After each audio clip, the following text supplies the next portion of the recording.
Bienvenue dans l'Interview Culture. Ce roman, je m'y suis préparée toute ma vie. Tels sont les mots de notre invité du jour, un des auteurs francophones les plus lus et joués dans le monde. Il va bien sûr nous en dire plus. Bienvenue Eric Emmanuel Schmitt. Bonjour.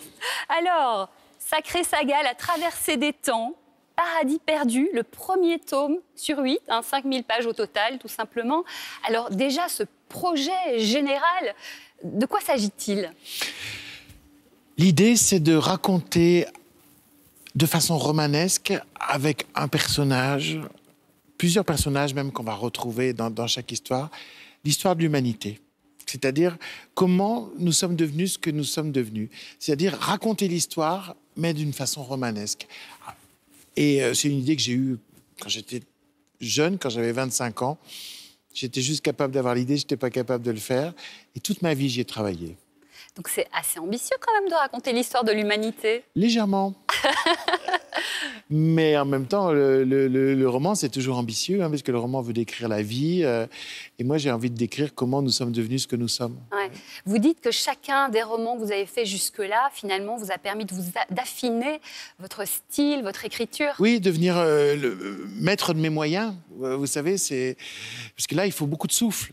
Pour partir sur 5000 pages. Là, vous avez les premières 560 pages. Donc, je voulais être sûr d'être en forme pour le faire. Ouais.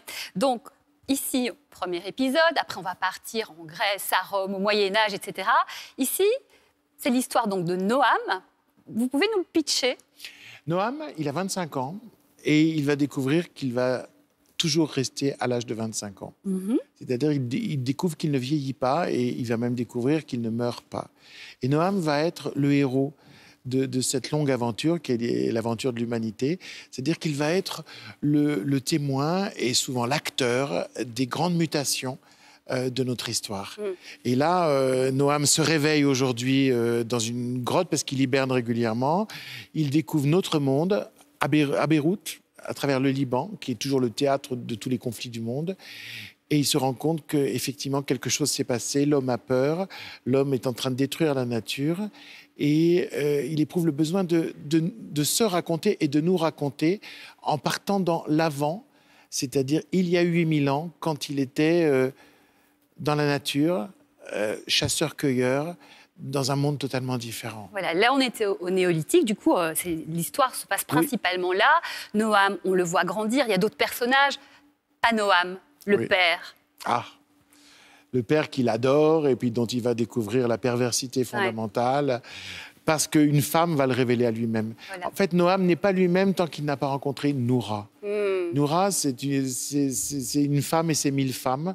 C'est une personnalité incroyable, mais qui va tout d'un coup rendre évidemment Noam amoureux, alors qu'il est déjà avec une autre femme. Mais le problème aussi, c'est que ça va l'opposer à son père, qui va aussi tomber amoureux de cette femme, à supposer que son père soit capable de tomber amoureux. Oui, le père, c'est le chef de village. Et justement, avec tout ce qui se passe, Noam est obligé de prendre du recul et finalement d'apprendre à penser par lui-même dans cette histoire et de se construire en tant qu'être. Oui, c'est une grande initiation à la liberté, quoi. Devenir soi-même, vivre sa vie plutôt que la vie d'un autre. Et en même temps, la liberté, il en profite, et puis à un moment, il se rend compte que c'est compliqué, la liberté. Oui. Mais c'est comme pour nous aujourd'hui, en fait. Complètement. La liberté, pourquoi faire ? Si c'est pour rien faire, c'est pas la peine. Donc, dans quoi engager sa liberté ? Et c'est vrai que Noam va devenir un héros malgré lui. Pas du tout parce qu'il est héroïque, etc., mais parce qu'il a le sens des responsabilités, il aime les gens qu'il aime, il les prend en charge, et il va vivre un des plus grands événements de l'humanité qui se raconte dans ce livre, et il va laisser sa trace dans notre histoire comme un héros. Mais en fait, il est un héros malgré lui. Oui, d'ailleurs, il reçoit l'immortalité, mais on comprend vite que c'est un cadeau empoisonné. Totalement empoisonné. Est-ce que vous avez envie de traîner à perpétuité les mêmes questions sans réponse, les mêmes chagrins qui vous constituent, et puis surtout cette solitude à laquelle condamne son immortalité. Donc, lui, il va devenir guérisseur, médecin, parce qu'il cherche le secret de la vie pour les autres, parce qu'il est très compassionnel, mais il cherche le secret de la mort pour lui. Oui, c'est ça.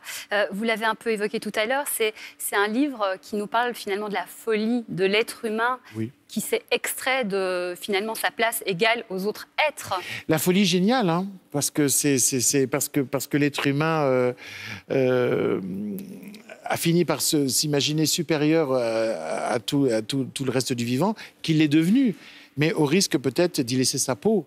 Car aujourd'hui, finalement, la conscience contemporaine, la conscience écologique contemporaine, est tout d'un coup une conscience du fait que l'homme est peut-être allé trop loin, et qu'il a peut-être détruit sur la planète les conditions de sa survie. Ça n'a pas toujours été ainsi. Donc j'essaye de raconter l'histoire qui nous amène ici. Eh bien, à découvrir donc, dans cette saga La traversée des temps, Paradis perdu, Éric-Emmanuel Schmid aux éditions Albin Michel, qui existe aussi en version audio, qui est génial. Vous êtes un fabuleux conteur. C'est formidable, vraiment, de tout cœur. Je vous le recommande. Merci beaucoup, Éric-Emmanuel Schmid. Merci. Beaucoup de succès à vous, c'est sûr. Merci. Et nous, on se retrouve demain pour une nouvelle interview culture.